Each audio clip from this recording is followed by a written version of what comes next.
बच्चों, कैसे हैं आप लोग। मैं ऑर्गेनिक केमिस्ट्री की रैंक बूस्टर सीरीज लेके आ गया हूँ।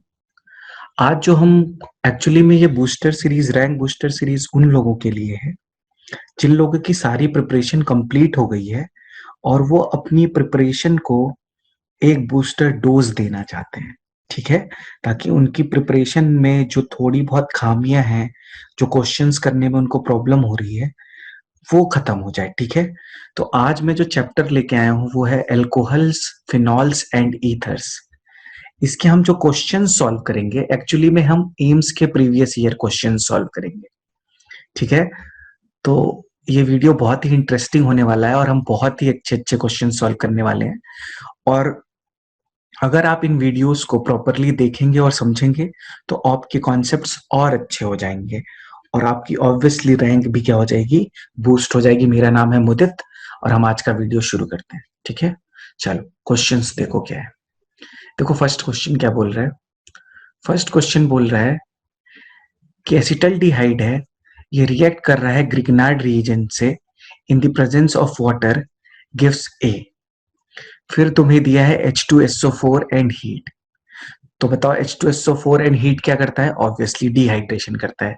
गिव्स बी, और बी से सी में कन्वर्जन हो रहा है थ्रू हाइड्रोबोरेशन ऑक्सीडेशन। तुमसे क्वेश्चन में पूछा क्या है, in the above reaction A and C are.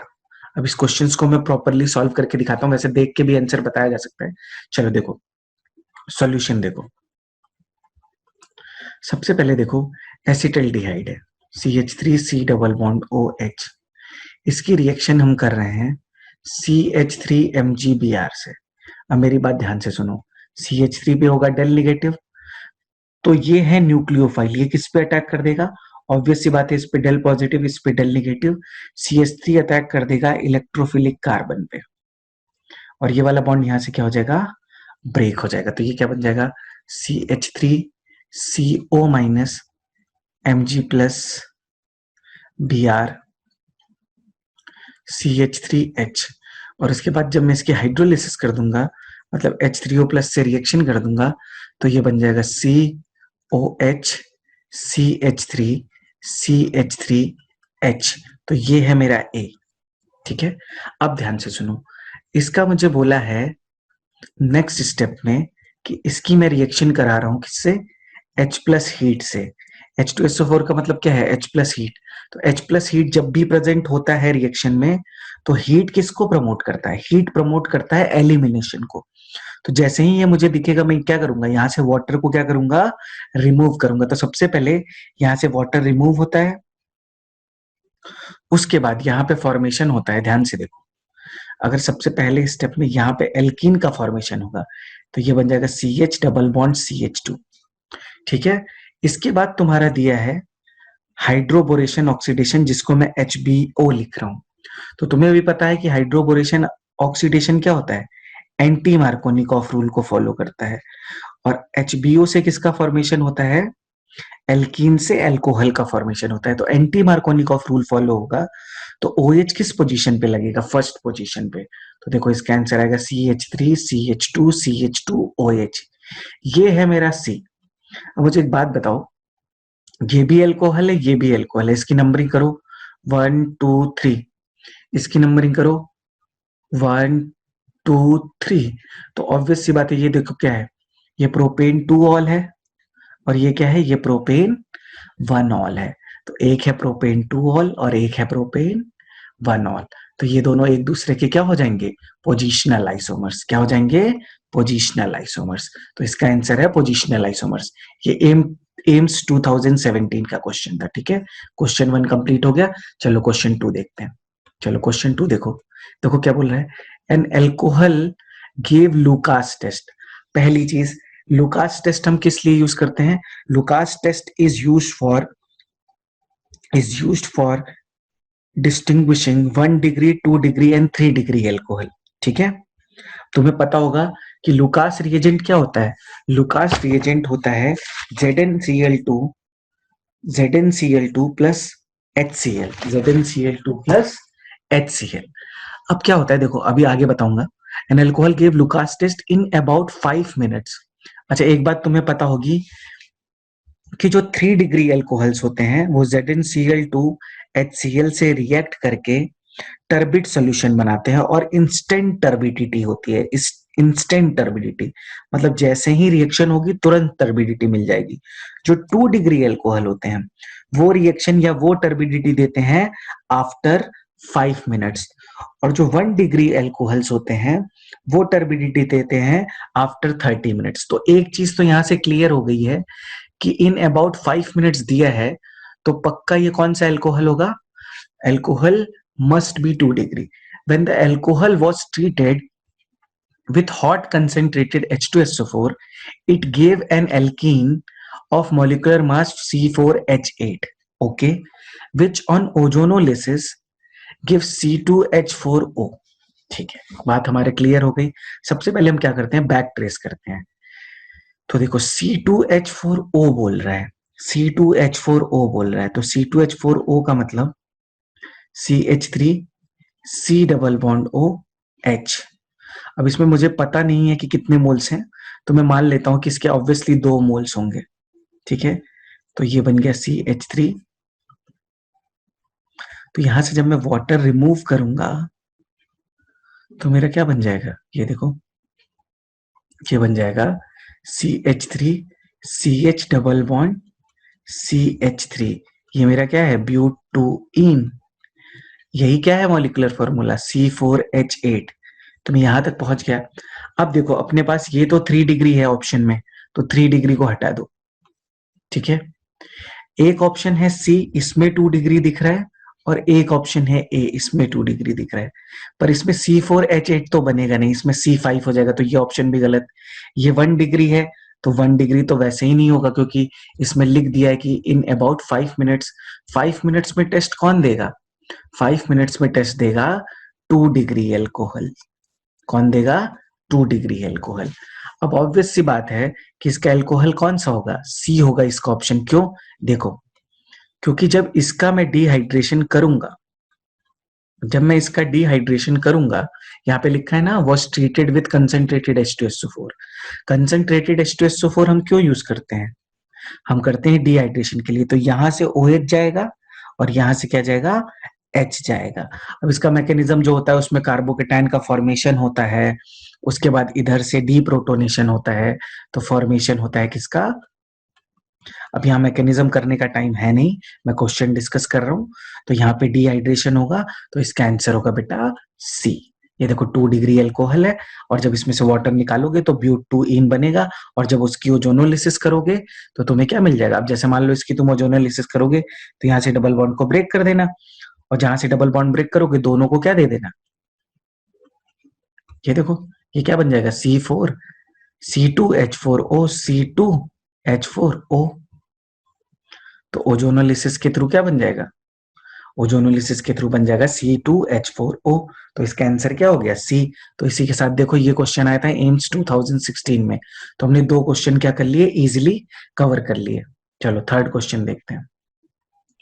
Third question भी रिलेटेड है तुम्हारा डिहाइड्रेशन ऑफ एल्कोहल से। ठीक है, जब भी तुम्हें H प्लस और हीट दिखे, तो मैं यहाँ हीट लिख देता हूँ, H प्लस और हीट दिखे तो तुम समझ लेना क्या होने वाला है, डिहाइड्रेशन।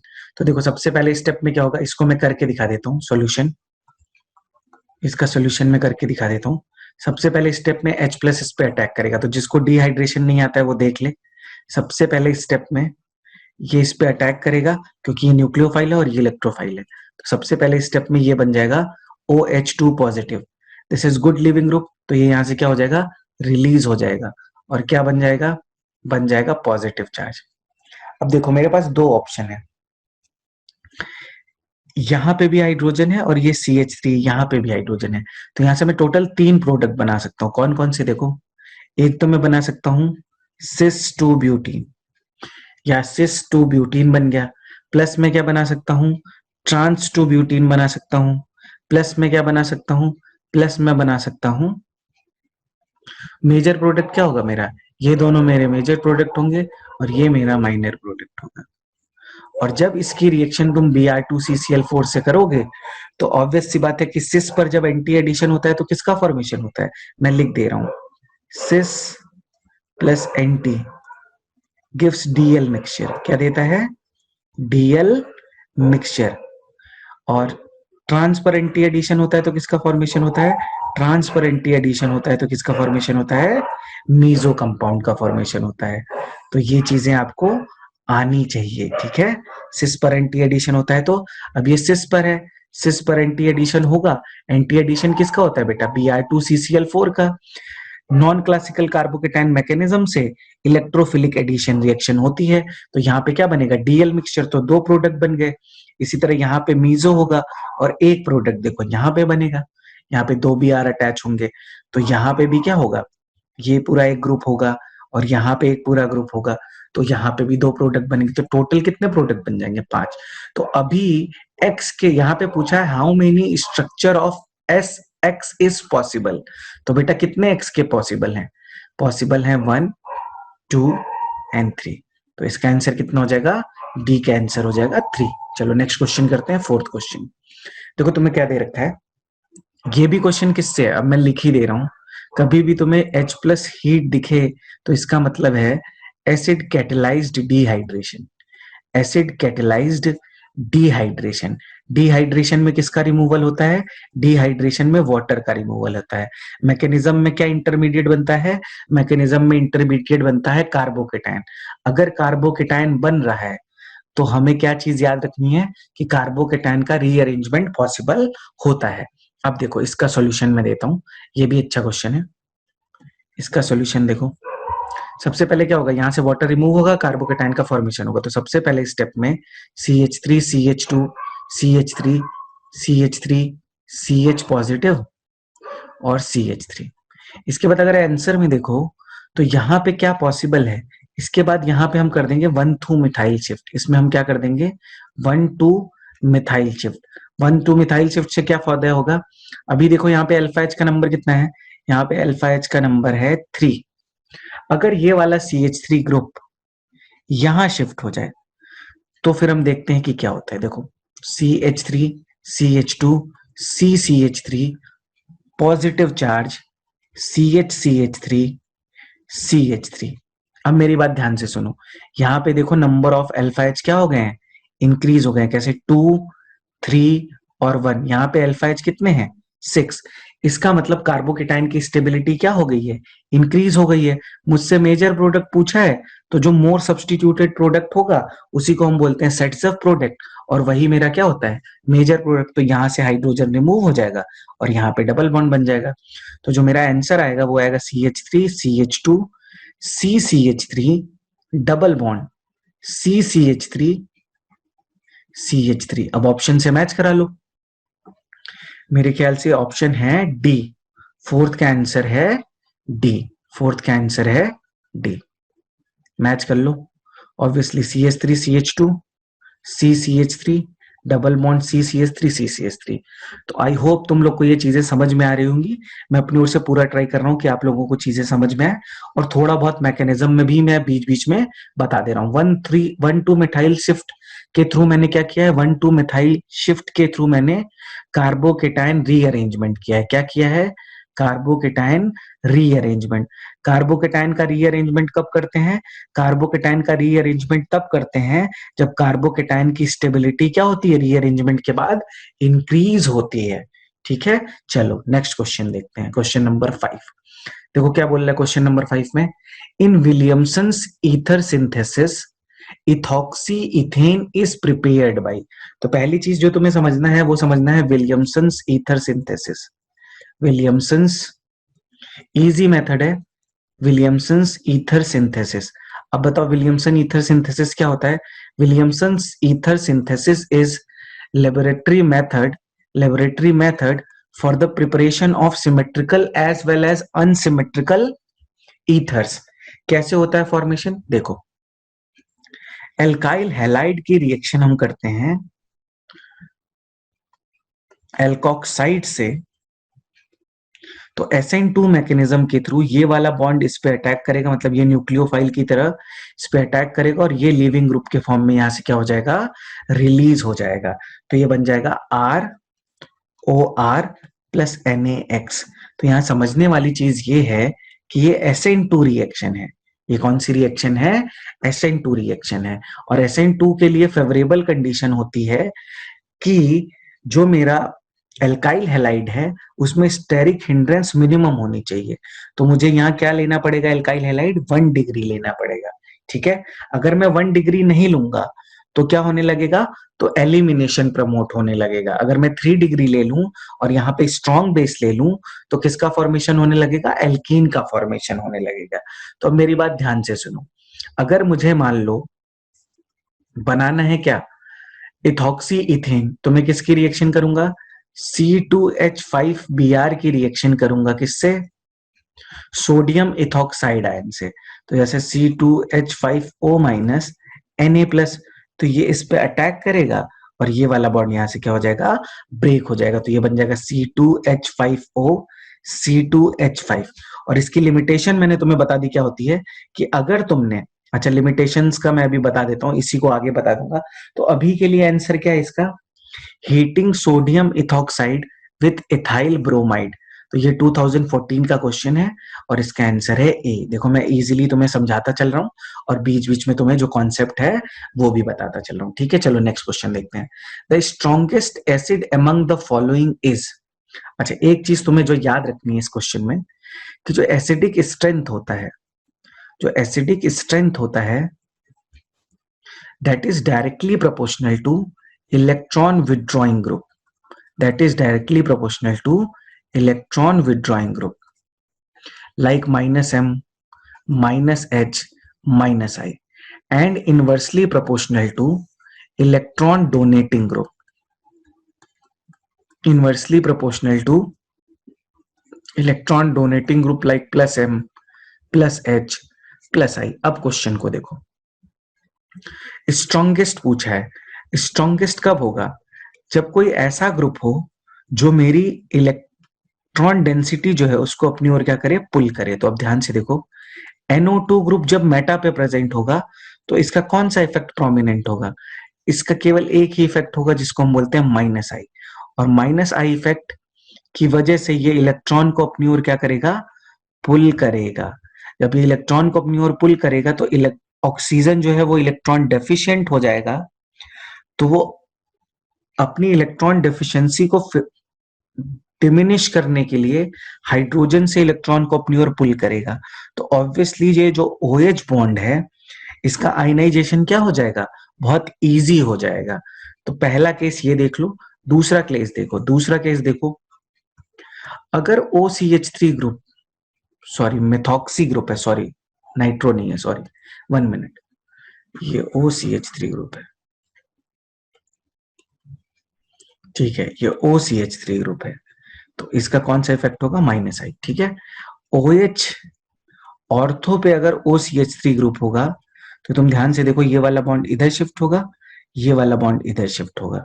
इसका मतलब ये ऑक्सीजन की इलेक्ट्रॉन डेंसिटी को क्या कर रहा है? इंक्रीज कर रहा है। तो ऑब्वियस सी बात है, जब ये ऑक्सीजन की इलेक्ट्रॉन डेंसिटी को इंक्रीज कर रहा है तो उसका आयनाइजेशन क्या हो जाएगा? टफ। आयनाइजेशन टफ हो जाएगा, वो इजीली H+ को डोनेट नहीं करेगा। और दूसरी चीज ऐसे सोचो कि ये +m ग्रुप है बेटा, इसका यहाँ पे जो इफेक्ट लग रहा है वो +m भी लग रहा है और -i भी लग रहा है। और ऑर्थो पोजीशन पे +m इफेक्ट जो होता है वो प्रोमिनेंट होता है। इसी तरह पैरा पोजीशन पे भी +m जो होता है वो क्या होता है? प्रोमिनेंट इफेक्ट होता है। तो पैरा पोजीशन पे भी इसका लगेगा +m और -i। और ऊपर मैंने देखो तुम्हें लिखा है कि acidic strength is inversely proportional to +m + h + i। तो ये +m इफेक्ट लगाएगा अपना, उसकी वजह से ये क्या होगा? जो नेगेटिवली चार्ज आयन बनेगा या जो कॉन्जुगेट बेस बनेगा वो क्या हो जाएगा? अनस्टेबल हो जाएगा। अनस्टेबल हो जाएगा तो OH बॉन्ड का आयनाइजेशन जो होगा वो टफ हो जाएगा। तो जो इसका आंसर है वो है मेटामेथॉक्सीफिनॉल। क्योंकि मेटामेथॉक्सीफिनॉल में कौन सा इफेक्ट लग रहा है? -i इफेक्ट लग रहा है। और -i इफेक्ट क्या करेगा? -i इफेक्ट कॉन्जुगेट बेस की स्टेबिलिटी को क्या करेगा? इंक्रीज करेगा। जितना स्टेबल कॉन्जुगेट बेस होगा उतना ही स्ट्रॉन्ग क्या होगा? उतना ही स्ट्रॉन्ग होगा एसिड। तो ये पॉइंट मैं लिख देता हूं कि stability of stability of stability of conjugate base, conjugate base बेटा किसका? एसिड का, is directly proportional to acidic strength. मतलब जितना स्टेबल कॉन्जुगेट बेस होगा उतना ज्यादा क्या होगा, एसिडिक स्ट्रेंथ होगा। ये चीज अगर आपको आती है तो आप एसिडिक स्ट्रेंथ का कोई भी क्वेश्चन इजीली सॉल्व कर लोगे। ठीक है, आई होप यहां तक सबको समझ में आ रहा है। मैं अपनी ओर से पूरा ट्राई कर रहा हूं कि आपको समझ में आए, और मैं साफ साफ लिखने की कोशिश कर रहा हूं, तो आप इसका स्क्रीनशॉट भी ले सकते हो। ठीक है, आगे बढ़ते हैं। नेक्स्ट क्वेश्चन देखो, विच of the following compound is most acidic. पहली चीज तो, एक चीज तुम्हें समझना होगा, पहली चीज तो मैं तुम्हें यही बता दूं कि जैसे मान लो फिनॉल और अल्कोहल में कौन ज्यादा एसिडिक है। अब इस बात को तुम समझ लो पहले ध्यान से, तो मैं तुम्हें वही कॉन्जुगेट बेस वाले कॉन्सेप्ट से समझा रहा हूं। जैसे मान लो इसका कॉन्जुगेट बेस बना लो, यहां से H+ को रिमूव कर दो, ये बन जाएगा फिनॉक्साइड आयन। ठीक है, ये बन गया फिनॉक्साइड आयन, ये बन गया एल्कोक्साइड आयन। ठीक है, अब मेरी बात ध्यान से सुनो, इन दोनों में सोचो किसकी स्टेबिलिटी ज्यादा है। ऑब्वियसली फिनॉक्साइड आयन जो है उसके जो इलेक्ट्रॉन्स है वो डीलोकलाइज्ड हैं, तो ज्यादा स्टेबल होगा। अगर फिनॉक्साइड आयन ज्यादा स्टेबल होगा तो ऑब्वियस सी बात है phenol is more acidic then alcohol. तो ये बात मेरी लिख लो कि phenol is more acidic, phenol is more acidic then alcohol. दूसरा कॉन्सेप्ट भी समझ लो, एक और कॉन्सेप्ट है, क्या है कि ये है तुम्हारा sp2 carbon, this is sp2 carbon. sp2 carbon is more electronegative, तो वो ऑक्सीजन से इलेक्ट्रॉन को अपनी ओर क्या करेगा, पुल करेगा। जब वो इलेक्ट्रॉन को अपनी ओर पुल करेगा तो ऑक्सीजन इलेक्ट्रॉन डेफिशिएंट हो जाएगा, तो इन टर्न वो हाइड्रोजन से इलेक्ट्रॉन को अपनी ओर पुल करेगा, तो जो OH का बॉन्ड है वो पोलर हो जाएगा, तो इजीली क्या हो जाएगा, आयनाइज हो जाएगा। तो दोनों ही कॉन्सेप्ट सही हैं। और अभी मैंने तुम्हें एक कॉन्सेप्ट बताया था कि acidic strength is directly proportional to, acidic strength is directly proportional to electron donating group and inversely proportional to electron, sorry उल्टा बोल दिया, acidic strength is directly proportional to electron withdrawing group and acidic strength is inversely proportional to electron donating group. तो same concept हम यहाँ पे apply करेंगे। अब ये देखो, ये है तुम्हारा एल्कोहल, तो इसका एसिडिक स्ट्रेंथ तो सबसे कम होगा, इसको हटा दिया। ये है फिनॉल, ये है नाइट्रोफिनॉल, और ये है 2 मिथाइल फिनॉल। ठीक है, अब ध्यान से देखो, तो NO2 ग्रुप का क्या, कौन सा इफेक्ट लगता है, -MN-I। इसका मतलब NO2 group is electron withdrawing group. ये क्या है, इलेक्ट्रॉन विदड्रॉइंग ग्रुप है, और एक्चुअली में NO2 group is strong electron withdrawing group. CH3 group का कौन सा इफेक्ट लगता है, CH3 ग्रुप का लगता है +H एंड +I। तो अगर इसका +H एंड +I इफेक्ट लगेगा तो इसका मतलब ये कौन सा ग्रुप है, इलेक्ट्रॉन डोनेटिंग ग्रुप। अभी मैंने तुम्हें क्या बोला कि जो इलेक्ट्रॉन विदड्रॉइंग ग्रुप होते हैं वो एसिडिक स्ट्रेंथ को क्या करते हैं, इंक्रीज करते हैं। और तुमसे क्वेश्चन क्या पूछा है, which of the following compound is most acidic, तो ऑब्वियसली इसका आंसर क्या होगा, B. Easy question. Next question देखते हैं, the most unlikely representation of resonance structure of para nitrophenoxide is, 2009 का क्वेश्चन है। अब पहली बात तो ध्यान से देखो, ये वाला ऑप्शन सही है। ठीक है, क्योंकि यहां से H रिमूव होगा, इस पे निगेटिव चार्ज आएगा, और N ने 4 बॉन्ड बनाया है, तो ऑब्वियस सी बात है कि इस पे कौन सा चार्ज आएगा, फॉर्मल चार्ज पॉजिटिव, और इस पे कौन सा चार्ज आएगा, निगेटिव। ये सही है। दूसरा देखो, इसको मैं बना के बताता हूं। जैसे मान लो इस स्ट्रक्चर को देखो, O-, N डबल बॉन्ड हो O-, ये मैं सेकेंड ऑप्शन सही है या गलत ये बता रहा हूं। तो ये वाला स्ट्रक्चर देखो, ऐसे ध्यान से देखो, ये वाला बॉन्ड इधर शिफ्ट होगा, तो ये वाला बॉन्ड इधर शिफ्ट होगा, तो ये वाला बॉन्ड इधर शिफ्ट होगा, तो ये वाला बॉन्ड इधर शिफ्ट होगा। तो इसका एक्चुअल रिप्रेजेंटेशन कैसा बनेगा, देखो, डबल बॉन्ड हो, double bond double bond double bond N, O-, O-, nitrogen ने 4 बॉन्ड बनाया तो ऑब्वियसली इस पे कितनी कौन सा चार्ज आएगा, फॉर्मल चार्ज, पॉजिटिव चार्ज। तो ये भी सही है, दिस रिप्रेजेंटेशन इज करेक्ट। अब यहाँ पे देखो नाइट्रोजन ने कितने बॉन्ड बना रखे हैं, 5 बॉन्ड बना रखे हैं, और नाइट्रोजन कभी 5 बॉन्ड नहीं बनाता है। क्यों? क्योंकि नाइट्रोजन के पास वैकेंट डी ऑर्बिटल नहीं होता है। तो पूछा है मोस्ट अनलाइकली रिप्रेजेंटेशन, तो ऑब्वियस सी बात है कि सी आंसर होगा। ये सब resonating structure A B C जो है वो बनेंगे। ठीक है, आई होप यहाँ तक सबको समझ में आ गया है। 2 क्वेश्चन और है, जल्दी से उसको फिनिश करते हैं। ठीक है, फिर इसके बाद सेकेंड पार्ट में बाकी क्वेश्चंस मैं डिस्कस करूंगा। नेक्स्ट क्वेश्चन है, हाँ ये देखो लिमिटेशन का क्वेश्चन आ गया विलियमसन ईथर सिंथेसिस का। तो विलियमसन ईथर सिंथेसिस एक्चुअली में इंपॉर्टेंट है। देखो 2008 में क्वेश्चन आया था कि in which of the following reactions the product obtained is tertiary butyl methyl ether. तो पहली चीज तो टर्शरी ब्यूटाइल मेथाइल ईथर होता है ये। अब मेरी बात ध्यान से सुनो, इसमें देखो इस ऑप्शन से तो कोई, ये तो देख के गलत है, इसमें तो बनना ही नहीं है।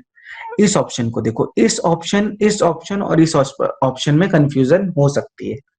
सबसे पहले देखो इस ऑप्शन का मतलब क्या है, ये देखो ये 3 डिग्री एल्काइल हैलाइड है, ये है OH, मतलब ये बेस है, वो यहां से क्या करेगा, H प्लस को रिमूव करेगा। तो बी ऑप्शन में ये कह रहा है कि इसकी रिएक्शन, तो एक तरह से बी ऑप्शन और डी ऑप्शन सेम ही है। ठीक है, बस उसको रिप्रेजेंट करने का तरीका अलग अलग है।